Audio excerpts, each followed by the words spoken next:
Hi friends, welcome to my channel Sanjay Academy. Today we will discuss about psychology and education. What is learning? आज हम लोग शिक्षा क्या है, teaching क्या है, लर्निंग क्या है, मनोविज्ञान का कैसे जन्म हुआ, 16वीं शताब्दी में क्या थी, 16वीं शताब्दी से आते आते 20वीं शताब्दी तक इसकी परिभाषा क्या हुई, वर्तमान में इसकी कौन सी परिभाषाएं मान्य हैं, ठीक है।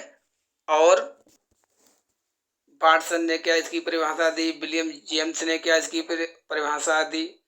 कुल मिला के हम शिक्षा और मनोविज्ञान इन दोनों का बैकग्राउंड आज पढ़ेंगे। देखिए पहले आपको दिखा देते हैं कि आज हम लोग क्या क्या पढ़ने वाले हैं। पहले तो हम ये पढ़ेंगे परिभाषाएं हैं, ठीक है। चलिए देख लीजिए। और जो वुडवर्थ थे, कौन सी इन्होंने परिभाषा थी, जिसने सभी परिभाषाओं का खंडन कर दिया और वुडवर्थ की परिभाषा को सर्वमान्य किया गया, जो कि 20वीं शताब्दी में प्रचलित है। फिर जो शिक्षा की परिभाषाएं हैं, इसके आगे जो जॉन ड्यूवी की परिभाषा है, जॉन एडम्स की परिभाषा है। चलिए अपनी क्लास को स्टार्ट करते हैं विदाउट वेस्टिंग एनी टाइम।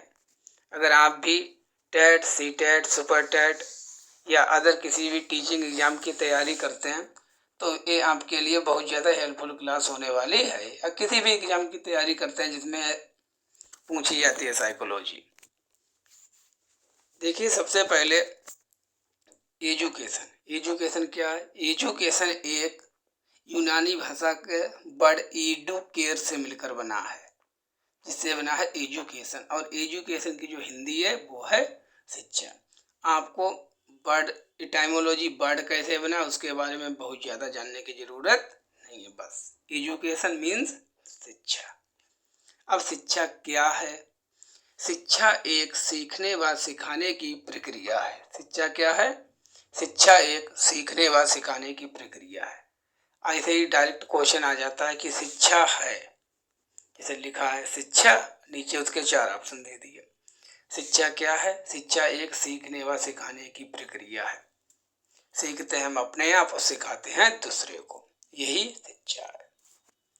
ठीक है, ये तो बात हो गई हमारी शिक्षा के ऊपर। अब देखते हैं टीचिंग मीन पढ़ाना। शिक्षण, टीचिंग क्या है? पढ़ाना, सिखाना, सीखने में सहायता करना। टीचिंग क्या है?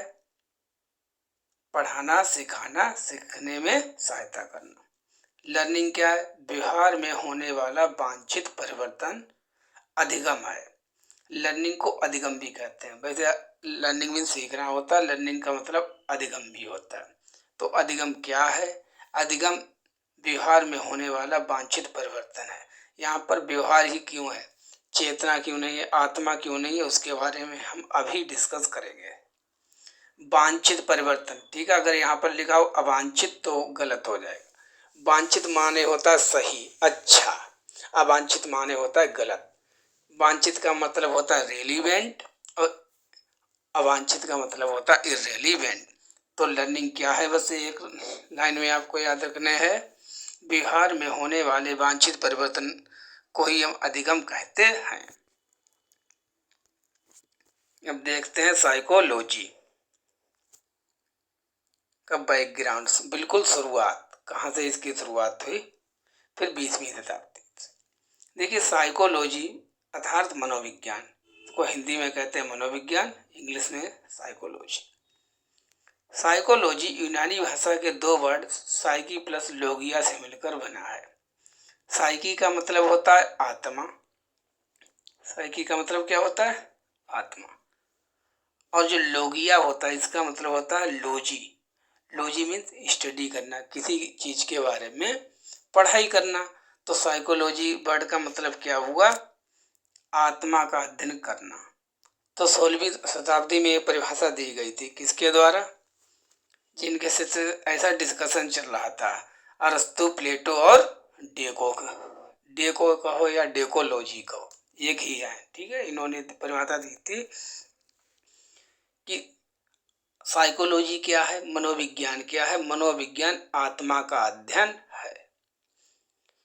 ये परिभाषा 16वीं शताब्दी में चलती रही, मान्य रही कि मनोविज्ञान है, आत्मा का अध्ययन, ठीक है, सब कुछ ठीक चल रहा था। फिर इनके आए आलोचक, क्रिटिक, जिनमें पंपोलॉजी मुख्य थे और अन्य कई लोग भी थे। इन लोगों ने कहा जब हमने आत्मा को देखा ही नहीं है तब हम उसका अध्ययन कैसे कर सकते हैं। कही बात तो सही है, ठीक है। तो फिर पंपोलॉजी ने जो आत्मा का अध्ययन था इस परिभाषा को रिजेक्ट कर दिया। फिर इन्होंने अपनी परिभाषा दी। इन्होंने क्या कहा कि जो ये बात कब की हो रही है, 17वीं व 18वीं शताब्दी की। इन्होंने कहा जो मनोविज्ञान है वो दो वर्ड से मिलकर है, मना प्लस विज्ञान। मना माने क्या होता है, मन, और विज्ञान मीन्स विज्ञान, तो मन का विज्ञान। तो ये परिभाषा 17वीं और 18वीं शताब्दी तक चलती रही कि मनोविज्ञान मन का विज्ञान है। सब कुछ ठीक ठाक चल रहा था। फिर जैसे जैसे समय बीतता गया, फिर आते आते 19वीं शताब्दी आई। फिर देखते हैं कि 19वीं शताब्दी में क्या परिवर्तन हुआ। देखिए 19वीं शताब्दी में जो लोग आए, आलोचक आए थे पंपोलॉजी के, उन्होंने कहा कि ये बताइए जब हमने मन को देखा ही नहीं है, क्या किसी ने मन को देखा है? नहीं, किसी ने भी मन को नहीं देखा। जब हमने मन को देखा ही नहीं है तो हम मन का अध्ययन कैसे कर सकते हैं। तब मन की परिभाषा जो दी गई थी 17वीं 18वीं शताब्दी तक जो चल रही थी, फिर इसको भी रिजेक्ट कर दिया गया था। फिर इन्होंने अपनी कौन सी परिभाषा दी थी, इसमें कौन कौन थे 19वीं शताब्दी में? William Wundt, William James. ये वही विलियम जेम्स हैं जो आधुनिक मनोविज्ञान के पिता हैं। देखिए ये क्लास फैक्चुअल क्लास है। इस क्लास को आप हमारे हिसाब से तो वर्ड बाय वर्ड लिख के रख लें, अपने पास नोट डाउन कर लें। इस क्लास से आपको बहुत ज़्यादा सीखने को मिलेगा कि क्यों ये हमारे सिलेबस में साइकोलॉजी रखी गई है। सीटेट के पेपर फर्स्ट है, सेकेंड है, टेट है, इनमें क्यों ये रखी गई, इसका मतलब क्या है, हमें क्या सिखाया जा रहा है। तो इसलिए हमारे हिसाब से आप इस क्लास को लिख लें तो आपके लिए बहुत ज़्यादा हेल्पफुल होगा। चलिए आगे चलते हैं। तो विलियम जेम्स ने कौन सी अपनी परिभाषा दी? इन्हों लोगों ने कहा था कि जो मनोविज्ञान है वो ना तो आत्मा का अध्ययन है, ना मन का अध्ययन है, ये चेतना का अध्ययन है, कंसाइंस, जिसको इंग्लिश में कंसाइंस कहते हैं। ये परिभाषा 19वीं शताब्दी में चलती रही कि चेतना का अध्ययन क्या है, मनोविज्ञान है। ये परिभाषाएं आती हैं बिल्कुल ऐसे ही कि विलियम जेम्स के अनुसार मनोविज्ञान है चेतना का अध्ययन, व्यवहार का अध्ययन, मन का अध्ययन, आत्मा का अध्ययन, ठीक है।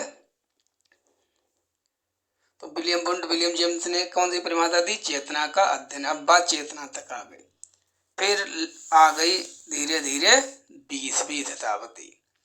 20वीं शताब्दी में आए स्किनर, वुडवर्थ और वाटसन, जेबी वाटसन।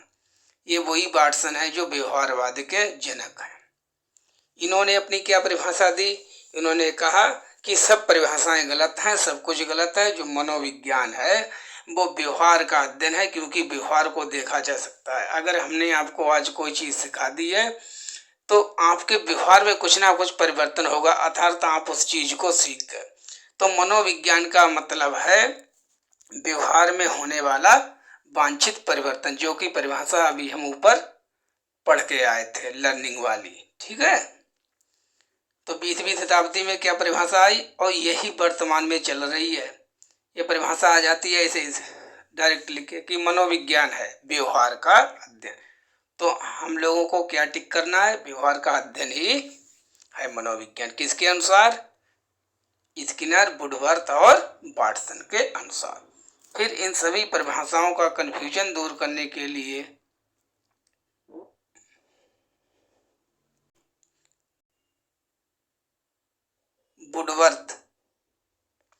वुडवर्थ के अनुसार मनोविज्ञान ने सबसे पहले अपनी आत्मा का त्याग किया। फिर एक मनोवैज्ञानिक थे वही वुडवर्थ, जो ऊपर इन्होंने व्यवहार का अध्ययन परिभाषा दी। इन्होंने कहा कि जो मनोविज्ञान है इसने सबसे पहले अपनी आत्मा का त्याग किया, फिर मन का, बाद में चेतना का त्याग किया और अंत में व्यवहार की विधि को स्वीकार करता है।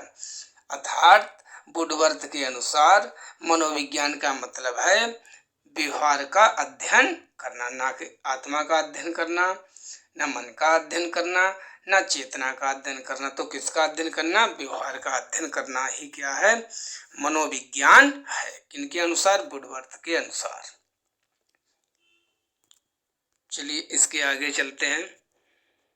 आई होप क्लियर हो गया होगा कि कैसे हमारा डिस्कशन आत्मा के अध्ययन से चला था, देखिए, और 16वीं शताब्दी में और 20वीं शताब्दी में कहाँ तक आ गया? व्यवहार का अध्ययन।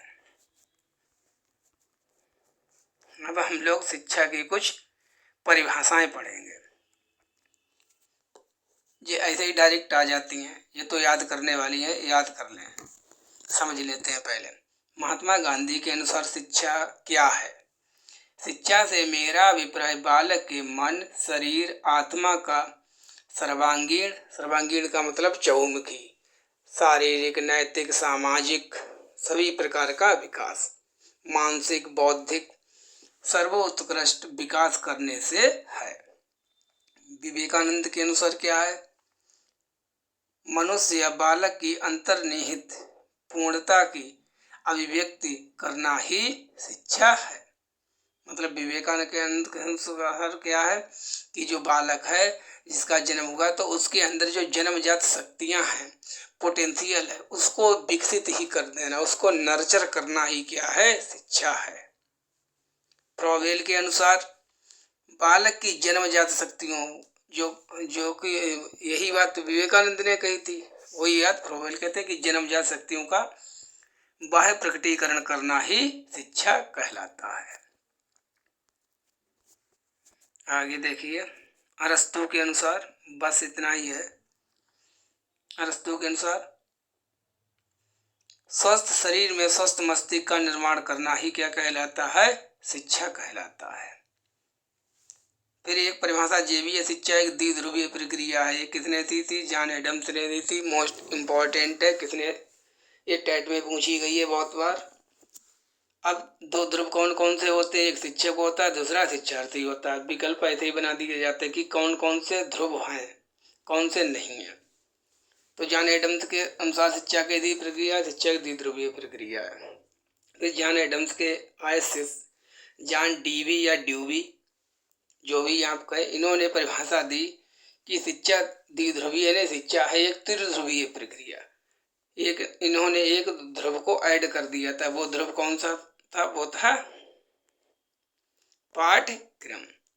क्योंकि अगर शिक्षक हुई है, शिक्षक माने होता सिखाने वाला, शिक्षार्थी मतलब सीखने वाला, सीखने वाला भी है, सिखाने वाला भी है। अब कोई पाठ्यक्रम तो होना चाहिए, कोई विषय तो होना चाहिए जिस विषय को लेकर वो आपस में बात करें, तो उसे ही कहते हैं पाठ्यक्रम। तो ये बहुत ज़्यादा इम्पोर्टेंट है, लिख लें कि शिक्षा कैसी प्रक्रिया? शिक्षा एक त्रिध्रुवीय प्रक्रिया है जॉन ड्यूवी के अनुसार। चलिए अपनी क्लास को अब यहीं पर समाप्त करते हैं। जुड़े रहिए हमारे साथ अगर आप भी टेट, सी टेट और सुपर टेट की तैयारी करते हैं। ठीक है, थैंक यू फॉर वॉचिंग।